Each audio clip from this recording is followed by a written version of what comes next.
તો મિત્રો આપણને અહીંયા દાખલો આપેલો છે, ઉંમરનો દાખલો છે. તો ઉંમરના દાખલો તમે એક્સ અને વાય ધારીને ગણતા હતા, એ હવે ધારવાની જરૂર નથી. તો જુઓ કે આ દાખલો આપણે એક્સ અને વાય ધાર્યા વગર કેવી રીતે ગણીએ. તો અહીંયા દાખલો આપેલો છે કે રાહુલની હાલની ઉંમર પરેશ કરતાં 4 ગણી છે.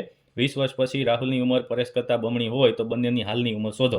તો આમાં આપણે પહેલાં રાહુલની ઉંમર ધારીએ અને પછી પરેશની ઉંમર ધારીએ, એવું કાંઈ કરવાની જરૂર નથી. આ બે સૂત્ર તમને યાદ હોય એટલે દાખલો થઈ જાય. આગળનો શોર્ટ વિડીયો પણ જોઈ લેજો, એમાં આ પ્રકારે જ હતું, પણ થોડોક એમાં ડિફરન્સ છે. આ એની બીજી રીત છે, બરાબર. તો આવો જ્યારે દાખલો પૂછાય ત્યારે આપણે આ બંને સૂત્ર છે એ તમે સ્ક્રીનશોટ લઈ લેજો. આ સૂત્ર તમારે યાદ રાખવા જોશે.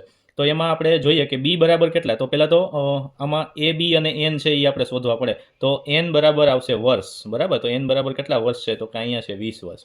પછી એ બરાબર, તો કે જે પહેલી વખત આપ્યું હોય કેટલા ગણી, તો કે 4 ગણી. જે પ્રથમ વખત આપેલી હોય એ લેવાના. અને બી બરાબર લેવાના થાય તો કેટલા આવશે, તો કે બીજી વખત આપ્યો તો કંઈ બમણી એટલે કે 2 ગણા. તો બી બરાબર આવશે 2. હવે બસ કિંમત મૂકવાની, સાદુરૂપ આપવાનું, દાખલો પૂરો.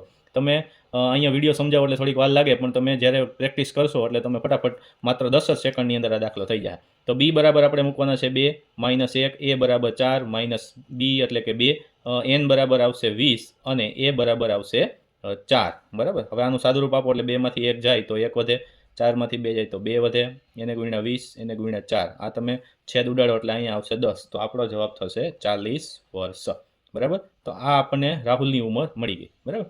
હવે આપણે ઉંમર મેળવવાની છે પરેશની. તો એમાં પણ આપણે બી બરાબર મૂકશું. તો કે -1, બરાબર. અહીં આ જે છે એ જ છે. તો 4 માંથી 2 જાય, અહીં લખીએ 4 - 2 અને એને ગુણ્યા અહીંયા 20, બરાબર. હવે 2 માંથી 1 જાય એટલે 1, 4 માંથી 2 ગયા એટલે અહીંયા આવશે 2, એને ગુણ્યા આ 20, બરાબર છે. હવે આ તમે છેદ ઉડાડો એટલે અહીંયા આવશે 10, બરાબર. તો આપણો જવાબ થશે 10 વર્ષ, બરાબર. કેટલો થશે, તો કે 10 વર્ષ.